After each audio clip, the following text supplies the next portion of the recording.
for the value of natural beauty besides base aesthetics, besides saying it's beautiful. I think we'll get into that very quickly.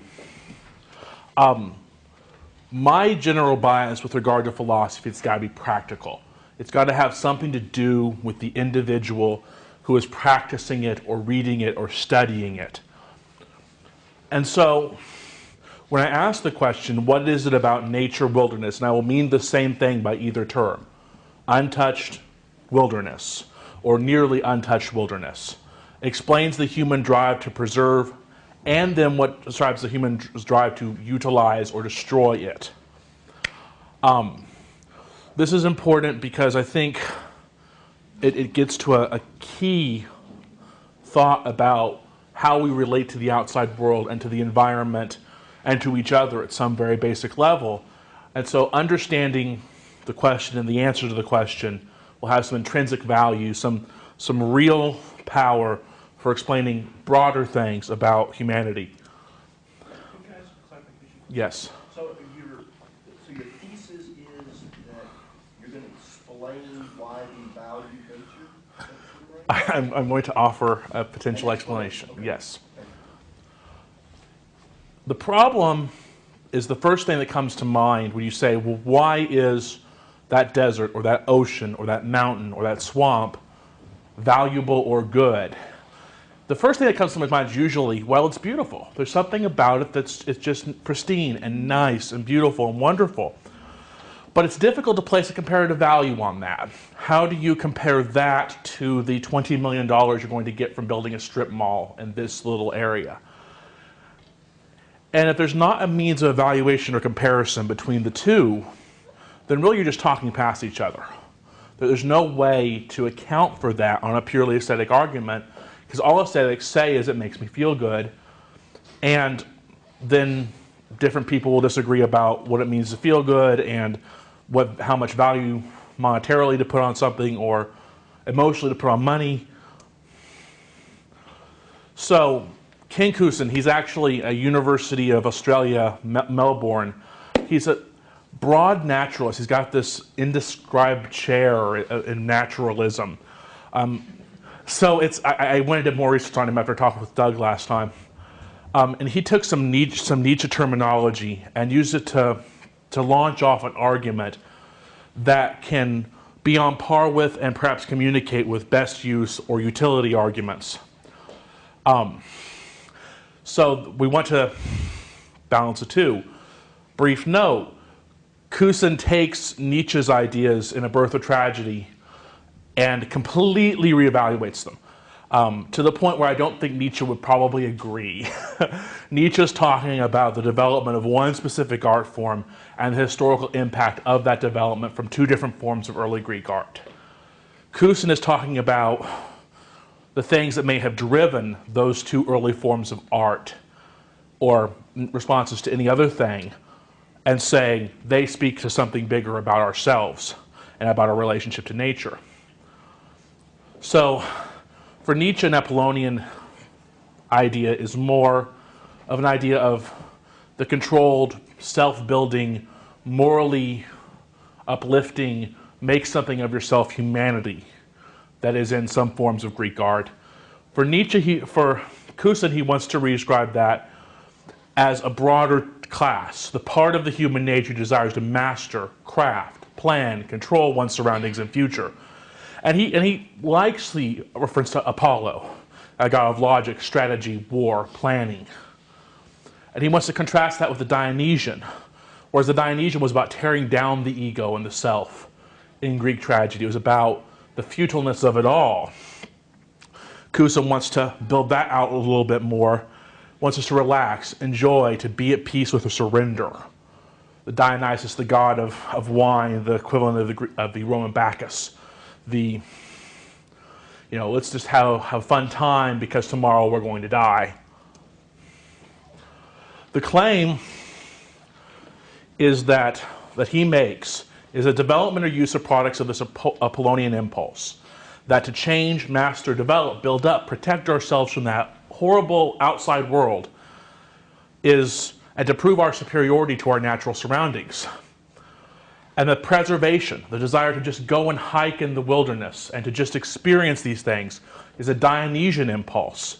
It's to relax, to celebrate, to commune, to realize that I'm not all that big a deal in comparison to this wonderful thing we call the world. It is not the claim that preservation is purely emotional or utilization is purely rational.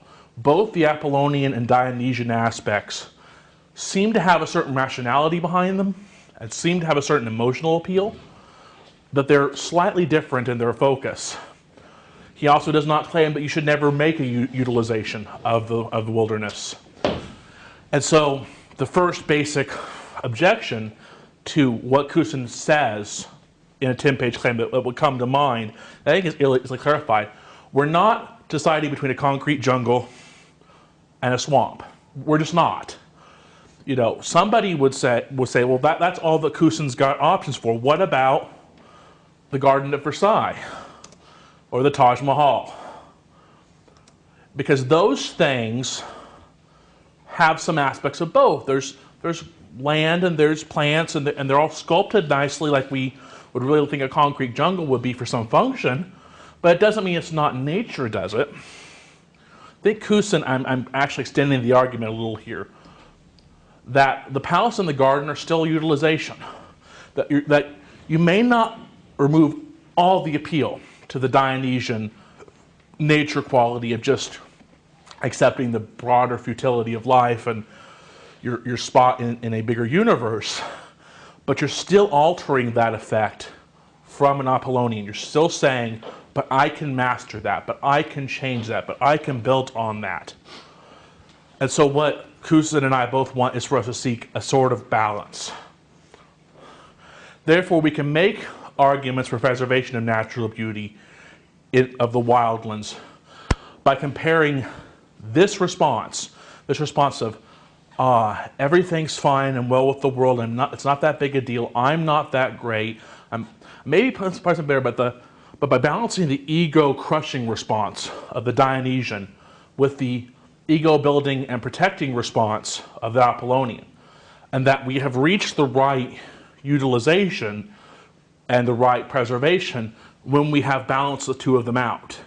When these two competing claims upon our perspective, which are dealt in the currency of our own ability to reason and plan, as well as our ability to just step back and admire. When we reach a balance, that's where we want to be. And so I'm ready for questions, if anybody has any.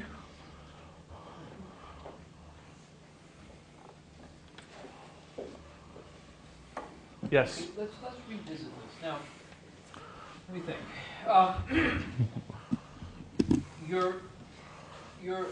You think it's inadequate to say that wild lands should be preserved because they're beautiful, because they make us feel good. Yeah. Instead, you say they should be preserved because we get a certain Dionysian feeling from them, or have a Dionysian experience in them.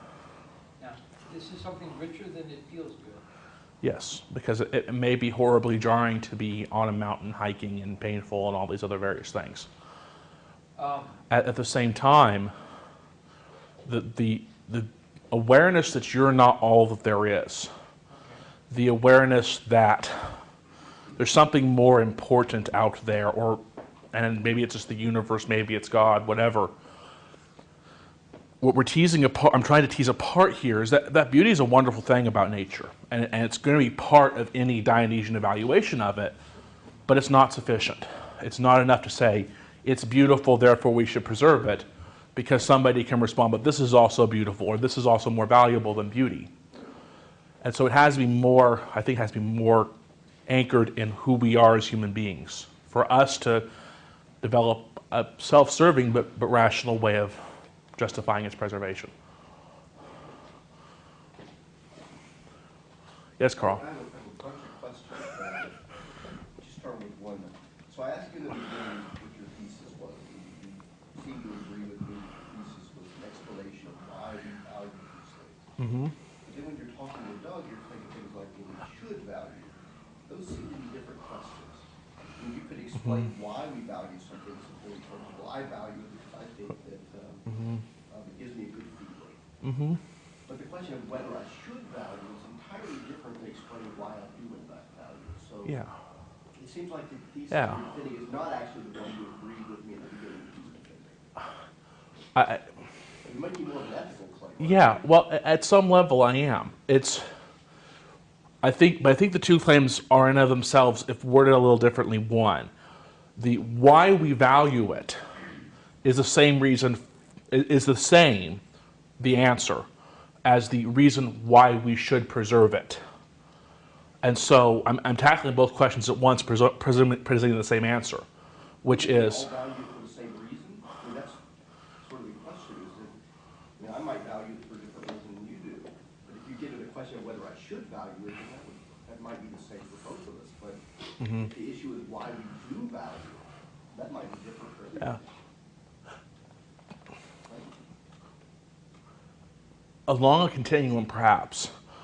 I do think, however, at least everybody I've ever met who has spent any amount of good time out in the untouched reaches of whatever has come back with this part of the reason why they go is the same sense of I escaped from all the running of mundane life and all this fake building up of myself and all of the constraints on me that are based on this desire to excel and to protect and to conquer and to build, which is built into our societal understanding and by this other side of ourselves. And so I think that anything I can come up with that explains why we value that swamp or that mountain, anything that explains that is based on that assumption that it tells me something about myself that I don't run into every day. You know, I don't value the Rocky Mountains. I hate mountains. I spent a summer in the mountains in after 8th grade, and I'm like, yuck. I hate mountains. So doesn't that right there suggest that there's nothing unanimity about why we value it? If you don't value those, and many people do. Yeah, Right? but at the same time, that's a personal preference question. They might value the heady experience they get from having light oxygen. Yeah, And maybe. isn't that ultimately a psychological question, why we value certain things? Is that a philosophical question at all? I think it can be. It's a matter of trying to understand what it is to be human on that level, not what it is to be Tim Northrup or whatever.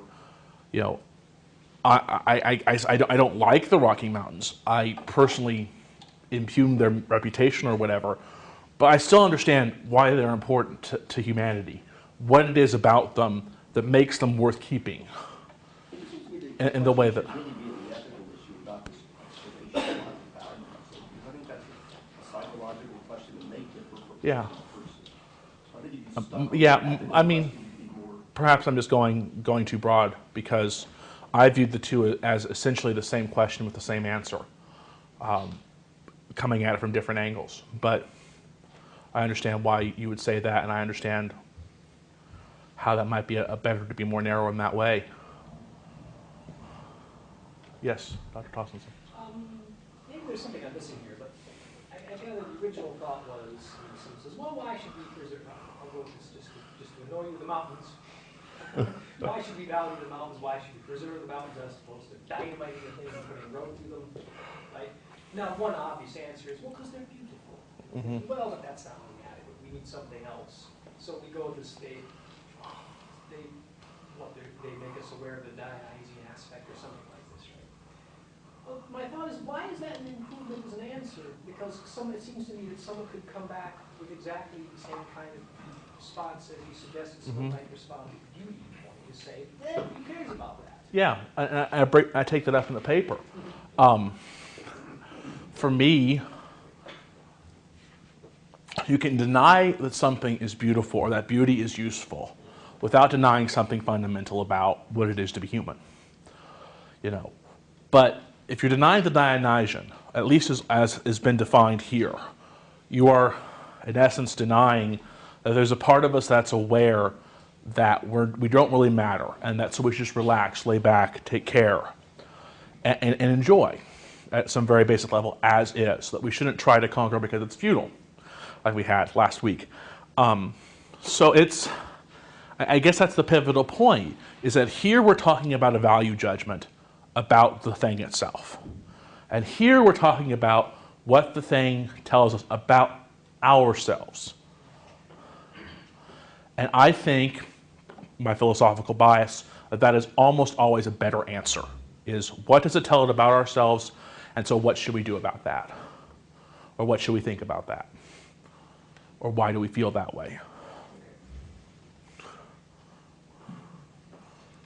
Dr. Rice. In your view, would a tsunami be a valuable experience then? So a giant wave comes in and shows us how futile our planning and attempts to control nature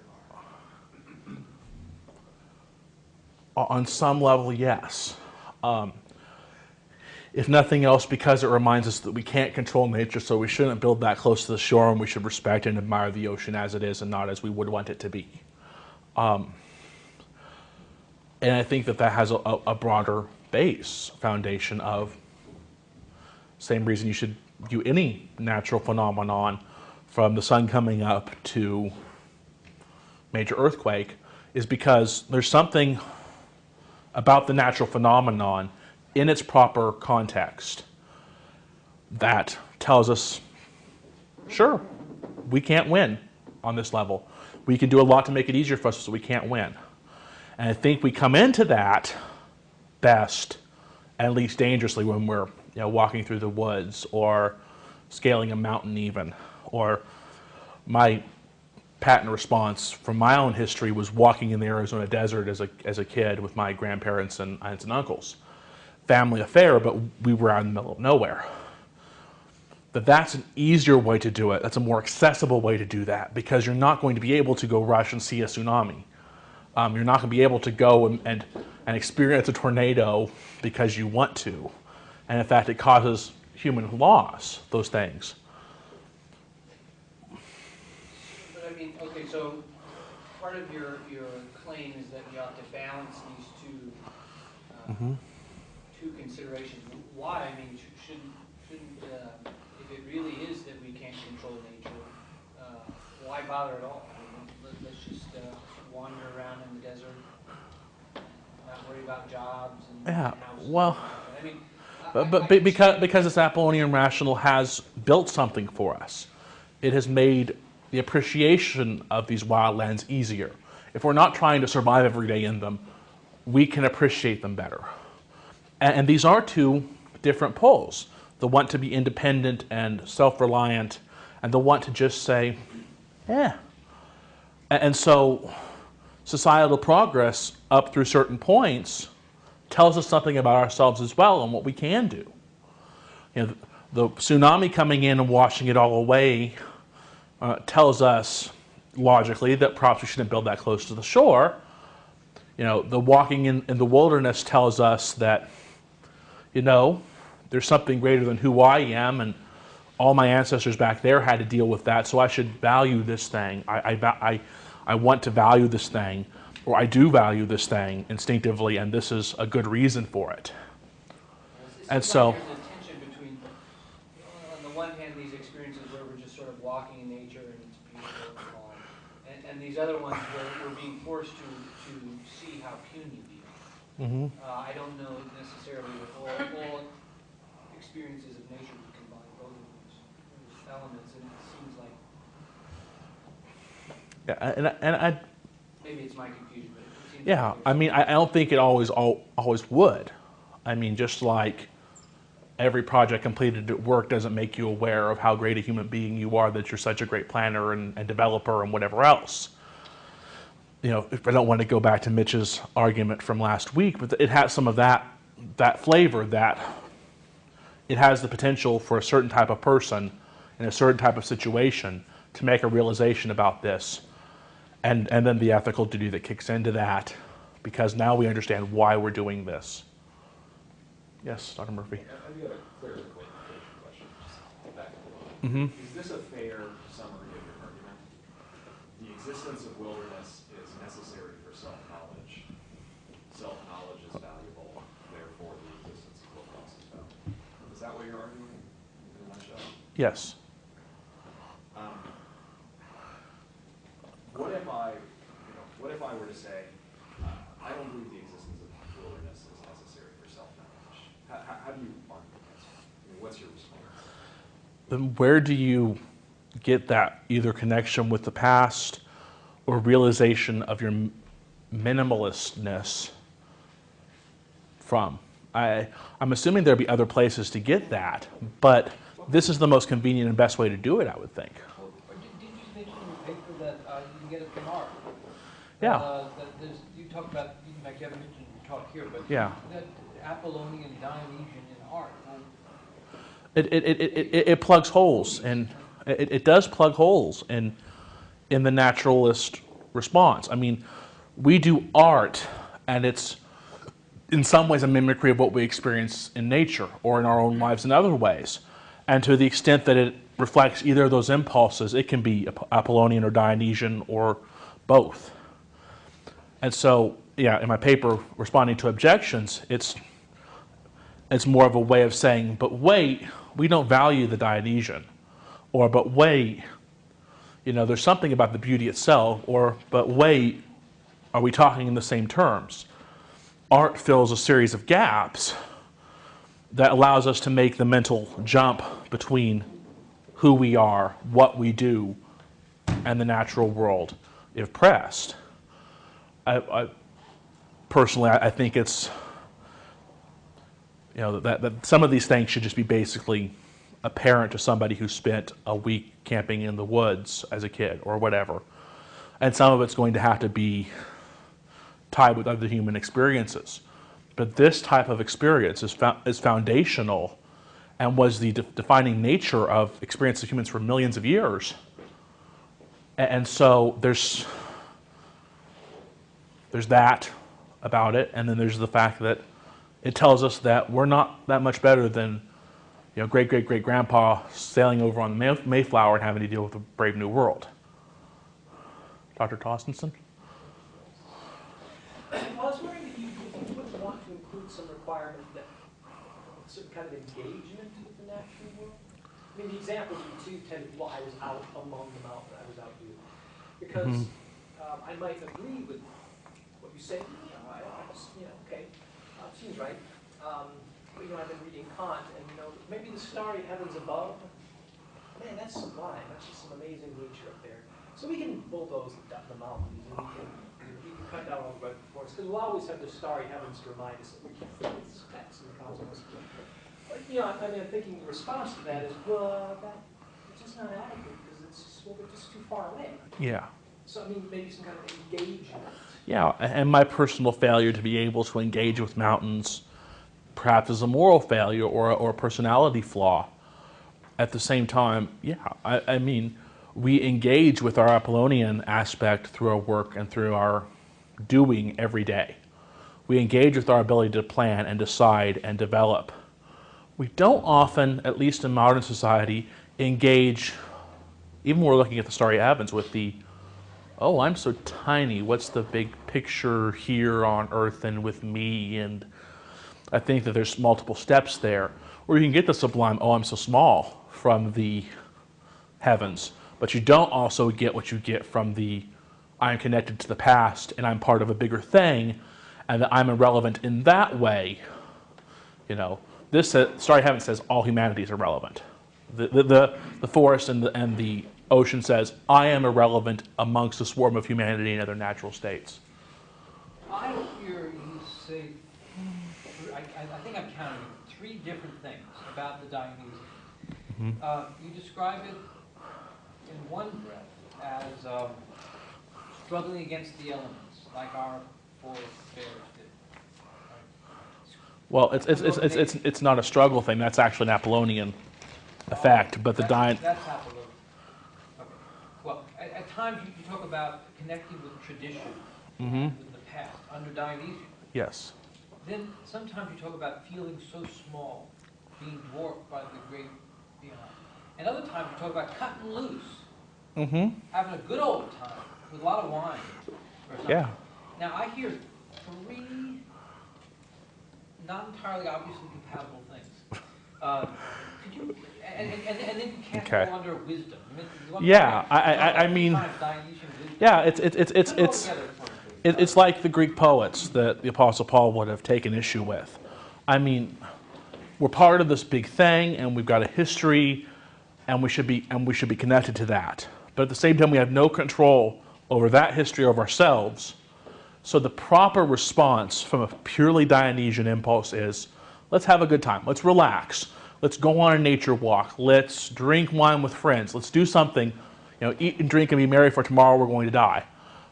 Those three are all wrapped up in each other because the first two form a foundational basis for the response to the world of, let's just chill. Let's just have a good time. Whereas the Apollonian says, but wait, we've built those cities and we've conquered and learned to domesticate these other animals, and we've developed a hegemony for ourselves. So let's plan for the future. Let's reach to new heights. Let's build something better. Let's do something better for our children. And those two claims I don't think are completely incompatible, because one is fairly short-sighted. It says, I don't know what's going to come 10,000 years from now. I can't care about what's coming 10,000 years from now. I can only plan for tomorrow and maybe the next 50 years. And this other one says, exactly my point. You can't say what's going to happen 10,000 years from now. All you know is you're part of this big swarm of humanity. And so let's let down a little bit of that pretension about the next 50 years and just enjoy the next 50 years.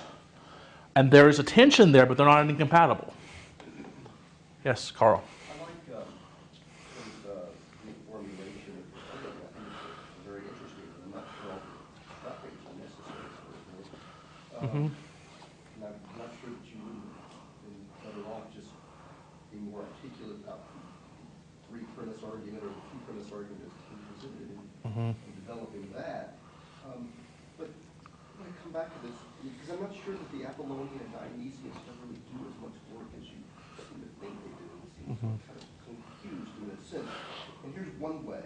I mean, you criticize people who say, well, I just like it because it's beautiful, and your response was, but you can't compare beauty contents. You can't measure it. So you can't really have any conception of it. But isn't that true of your formulation as well? I mean, how do you compare somebody's balance to somebody else's? Do you decide his balance of Apollonian and Dionysian is better than his balance? So your objection was you can't compare different conceptions of beauty. How do you compare different balances of these two things either? What I would say is that the balance we should strive, I mean, this is going to be a broader political statement probably, that a society should strive to strike a balance of these things such that the maximum number of people with their own individual acclamations can all access and still be valued members of society. That when I'm making these broad points, I'm making them about a society, because sure, I can not chop down that forest, but if my government decides that we need the oil that's underneath it, or that loggers deserve that wood, not much I can do about that. And so I'm making a meta point, I think, more than you might realize or you might think here. It's about, sure, I mean, for me, even me personally, I understand that I am weighted heavily toward the Apollonian, that I actually have a harder time engaging with these type of relaxed experiences and just have fun experiences. But a good society and a good person will say, but collectively we're going to need this that this person can't hit because this other person's balance is different. And whereas a beauty argument is trying to compare beauty to money or beauty to some other value. If you're trying to figure out which individual set of scales are better or worse, I don't think you can do that on this system. But what you can do as a broad-based society is try to have an overall even weight that says we respect, value, honor both. And that way everybody can have their part, everybody can do their thing, and we'll still have open access.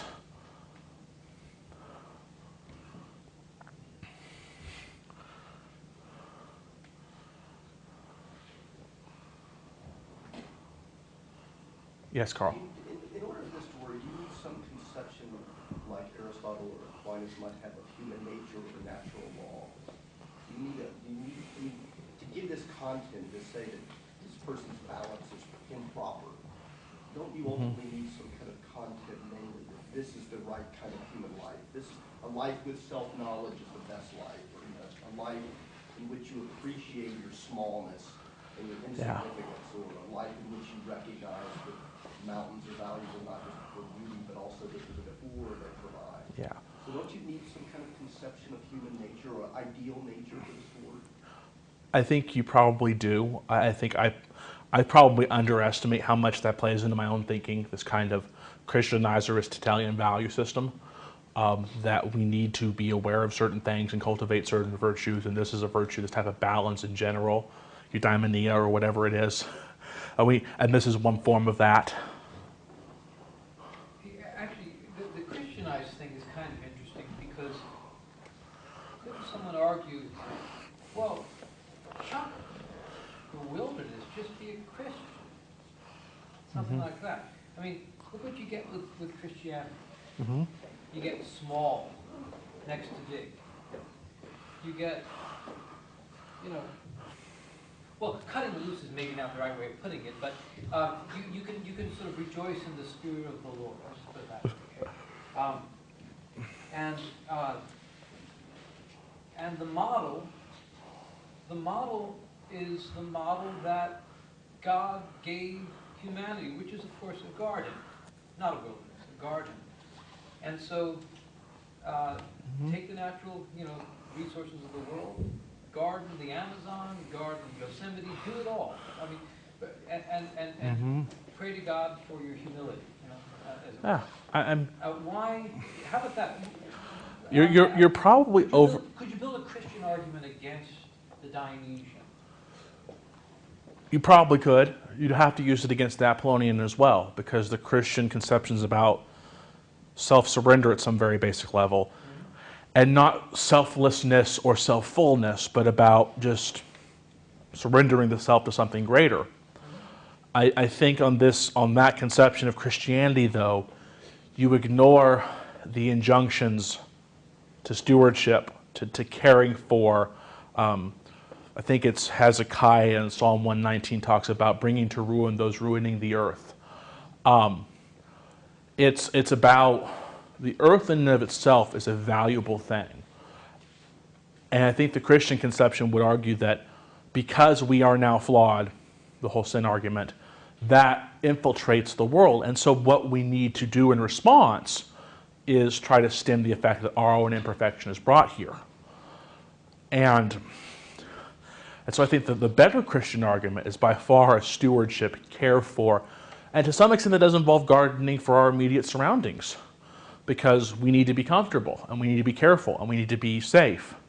At the same time, I don't think God would have approved if Adam and Eve had stayed in the garden and had children and had a huge family on the story, that he would have accepted expanding Eden for their own personal gain until they maxed out their ability to use Eden. That you don't impinge upon the wilderness I have outside of here, outside of this small enclave in the west of Eden, until you have to. Until your Apollonian, your planning and your developing needs in concert with me outweigh your need to enjoy my presence and enjoy this garden and enjoy, in fact, the thought of the outside world. So I think the far better Christian claim is that of stewardship and not of utilization of some sort.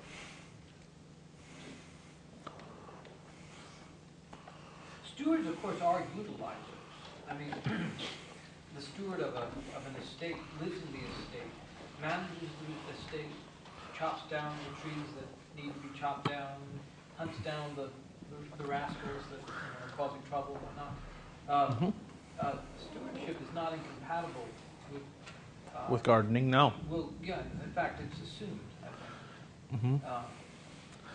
But part of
intelligent beings. If we're like God in many ways, because we can reason and we can think.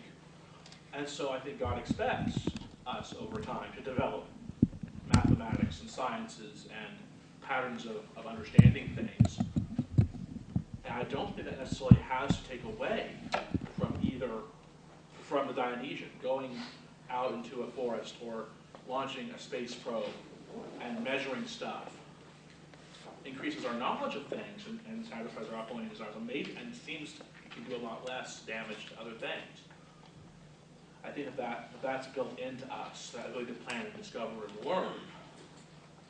And I know Kusin would. I don't have an issue with exercising that, as long as at the same time you're taking into account the other, and you're balancing the interests against each other.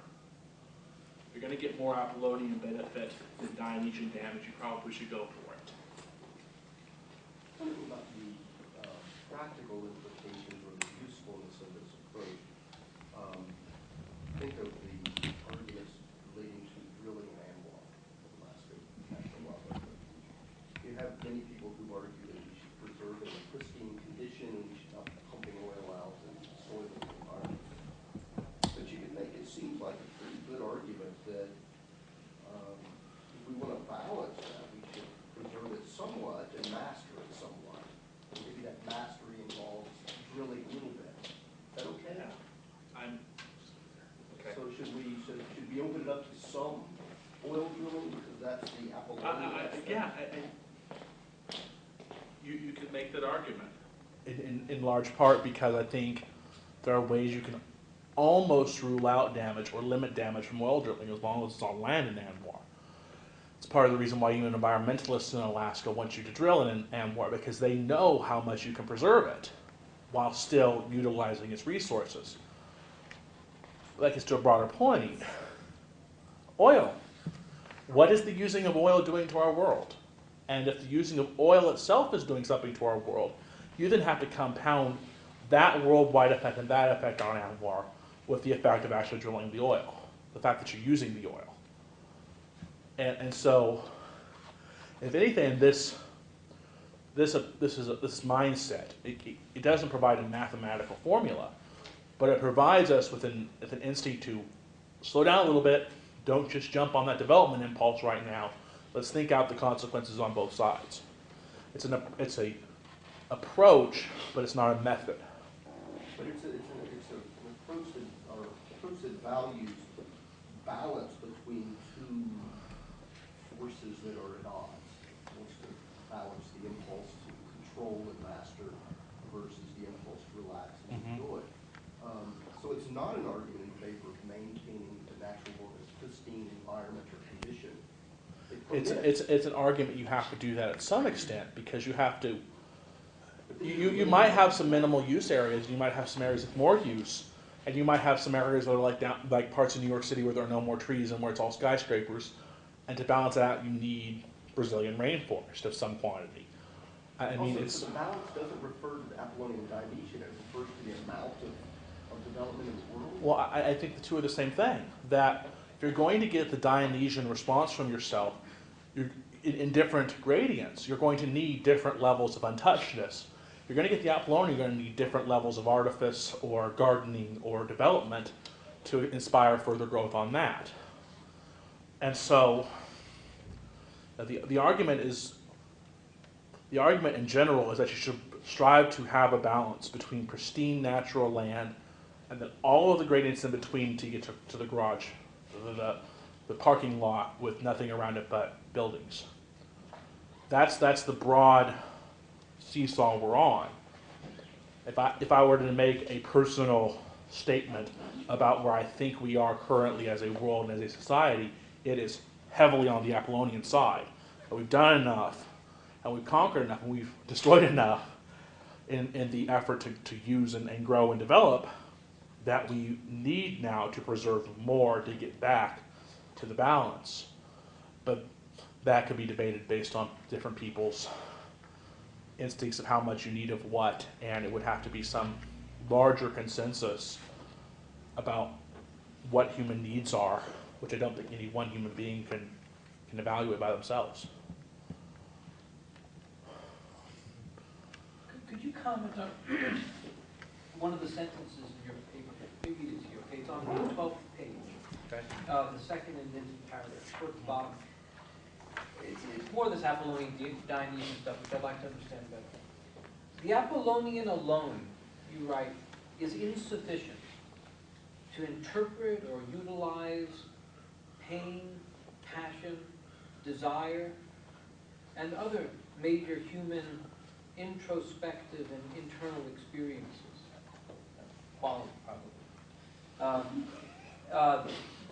Now, by contrast, the Dionysian's okay on this? I mean, that the Dionysian, this needs commentary. Yeah, Let me read the sentence back with Dionysian.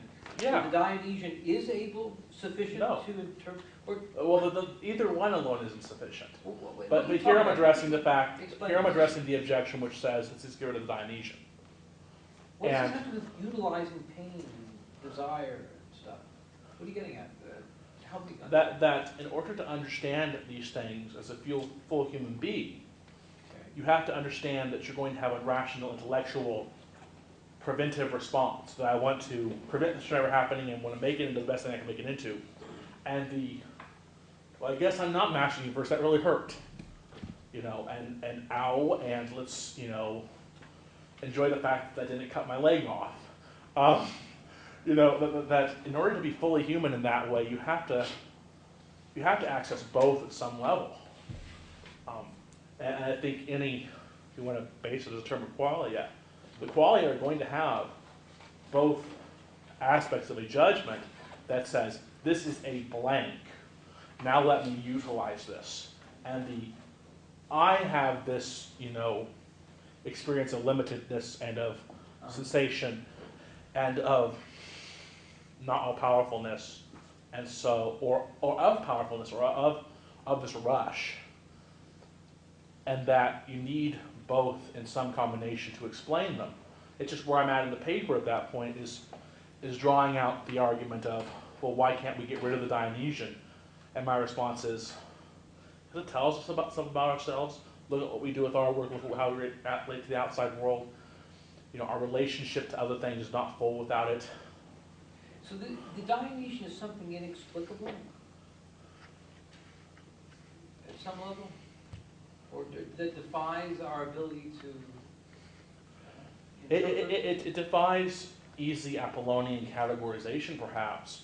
I don't think we can't understand or explain it.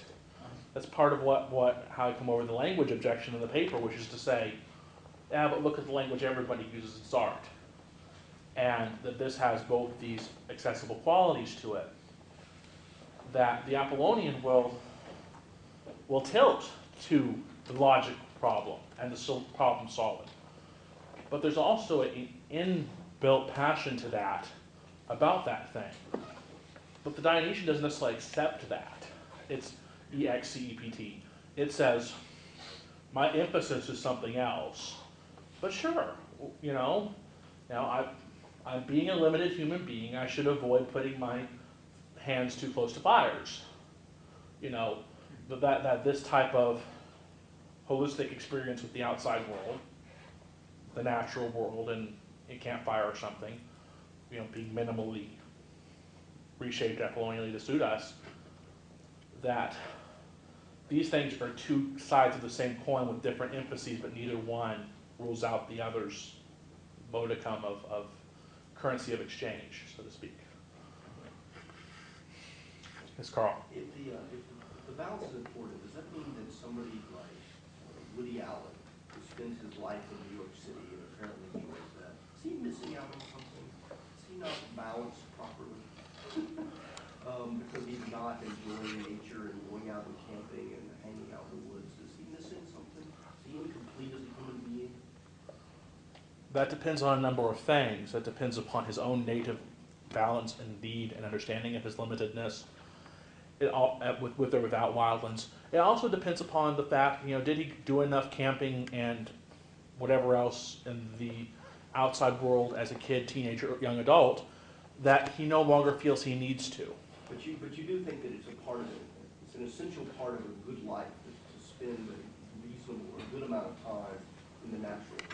Yes. And somebody who didn't get that would be incomplete. Somebody who lived their entire life in social interaction of some sort, but in an enclosed space or a completely artificial area, sure. I want to pick up on that because in your paper, I thought you were suggesting that you could make up for that with experiences of certain kinds of art. And you might be able to. You might be able to mitigate the loss. I don't think you can ever make up for it because I think art, as far as it is both an Apollonian and Dionysian thing, is not and cannot totally fill the void of something that, if you approach it correctly, can be fully Dionysian. Videos of the tsunami is not the same as being. Yeah. It may have some of the effect. Painting a forest may have some of the effect of being in a forest, but it's not going to have the same degree of effect and you're still missing something. What if you become a learned naturalist, okay? And you go out with your, fully equipped Apollonian noggin out into the forest, and you see the complex interaction of living things, and you're putting everything in their proper boxes. You have a lot of puzzles, and you see something new, and it's astonishing, and you're awed. But then you get right down to with your notebook, and you start to try to study this and so on. Let's imagine you're a really learned naturalist. Is this person missing out somehow? Are they failing to get the point that this is not to be understood? This is to be, I don't know, something else. To borrow the cliche, they're missing the forest to see the trees. Well, they got the forest too. They're ecologists also. But broadly speaking, they're missing the broad. I mean, that was tongue in cheek. Yes, it They was. may completely understand the forest. They may completely understand all atmospheric and all other phenomena as it relates to the planet Earth. Uh-huh. They don't then necessarily understand what it's like to be limited and in awe of this thing as something in and of itself that is greater than and longer than and more eternal than you. And No, as part they've of- done geology. I mean, they know sense. They have. Yeah. But one thing that they But- tend but- to despise is ignorance. Yeah. And to look at something and to like hide what they know about it, or not to inquire with the mind of Aristotle or something like this. This is, I mean, but even Aristotle and all those people who strive for that, I think have a certain sense of self-awareness that they can't know everything about it. That you may want to learn as much as possible about it, but if you ever lose that sense of that force that you've been studying for 60 years as an organism, as a thing which, at least in the abstract, has been there before you, will be there after you, and is independent of your existence. Even if you understand intellectually, there's something about having that personal conviction of the aha, what this means for me in relation to this. Not just what the facts of this are, what the facts of me are, but the connection between the two. We have time for maybe one more question or two short ones if you haven't got a chance to ask a question. Otherwise, Carl's ready. Go ahead, Carl. Is it the case that going back to Tim's reformulation of argument, that ultimately the value of nature is that it's helping us, is that it's a means of self-discovery? Yes. And that it's an irreplaceable means of a certain type of self-discovery. You couldn't discover that any other way. I would be open to suggestions for another way to discover this type of thing, but I don't think there is one. If you could provide me with one, this whole argument falls apart. The example you keep giving is the smallness of it, of us. That doesn't seem to require nature to me at all. I mean, one could read about the Milky Way and realize, I'm an insignificant thing. One could read about the randomness of life and evolution and conclude, yeah, I'm a lucky break. I'm not planned for it all.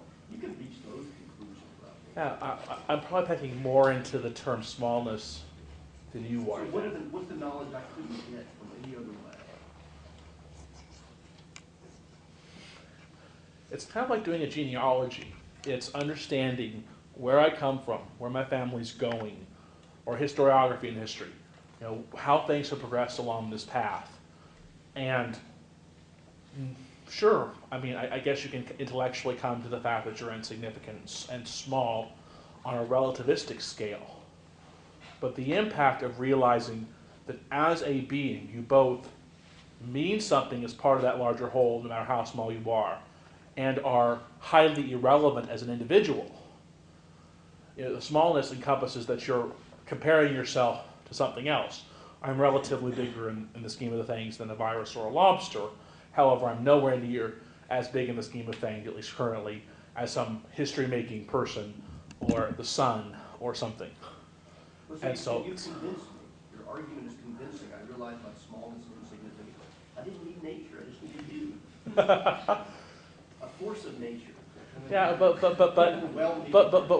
where would I get this? I mean, at some level, But if you can give it to me, then I don't need nature. I guess it's just some hollow, hits me as hollow about that. That you need to, the first-hand experience means something. That being out there and not even be thinking about it and just hitting the realization that, wow, I've been walking for 30 minutes and it still looks the same.